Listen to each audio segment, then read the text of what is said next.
जय श्री कृष्णा। आज रविवार के दिन आइए सुनते हैं सूर्य देव की महिमा। वैदिक और पौराणिक आख्यानों के अनुसार भगवान श्री सूर्य समस्त जीव जगत के आत्म स्वरूप हैं। यही अखिल सृष्टि के आदि कारण हैं। इन्हीं से सबकी उत्पत्ति हुई है। पौराणिक संदर्भ में सूर्यदेव की उत्पत्ति के अनेक प्रसंग प्राप्त होते हैं। यद्यपि उनमें वर्णित घटनाक्रमों में अंतर है, किंतु कई प्रसंग परस्पर मिलते जुलते हैं। सर्वाधिक प्रचलित मान्यता के अनुसार भगवान सूर्य महर्षि कश्यप के पुत्र हैं। वे महर्षि कश्यप की पत्नी अदिति के गर्भ से उत्पन्न हुए। अदिति के पुत्र होने के कारण ही उनका एक नाम आदित्य हुआ। पैतृक नाम के आधार पर वे काश्यप प्रसिद्ध हुए। संक्षेप में यह कथा इस प्रकार है। एक बार दैत्य दानवों ने मिलकर देवताओं को पराजित कर दिया।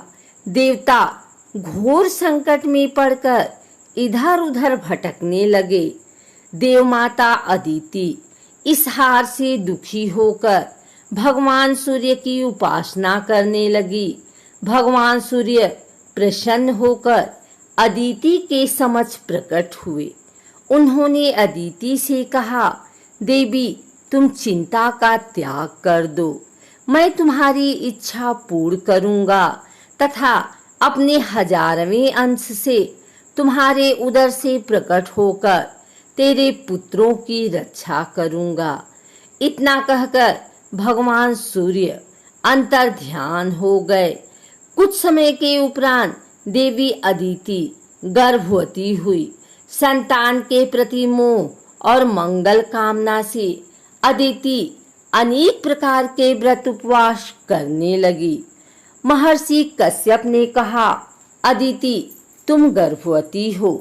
तुम्हें अपने शरीर को सुखी और पुष्ट रखना चाहिए, परंतु यह तुम्हारा कैसा विवेक है कि तुम व्रत उपवास के द्वारा अपने गर्भांड को ही नष्ट करने पर तुली हो।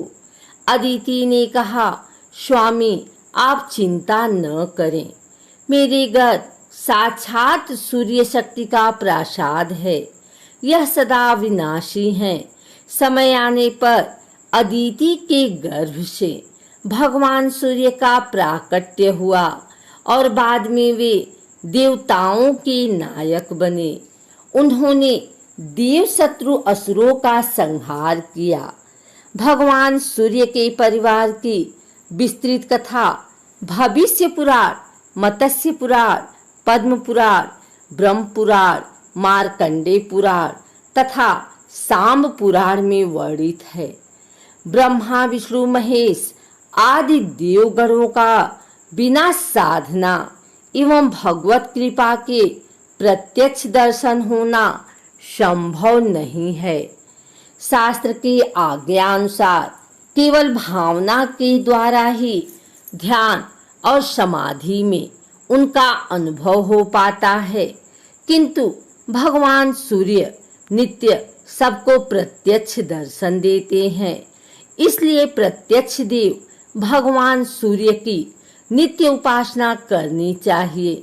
वैदिक सूक्तों, पुराणों तथा आगमादि ग्रंथों में भगवान सूर्य की नित्य आराधना का निर्देश है।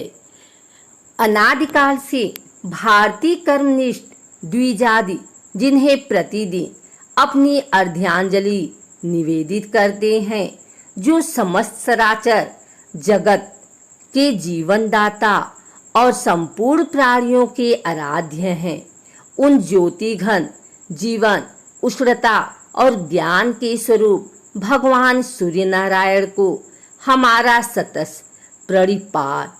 दृश्य सूर्यमंडल उनका एक स्थूल निवास है। विश्व में कोटि कोटि सूर्यमंडल हैं। विज्ञान आकाशगंगा के प्रत्येक तारक को सूर्य कहता है। हमारे गगन की आकाशगंगा के पीछे कितने ही निहारिका मंडल हैं।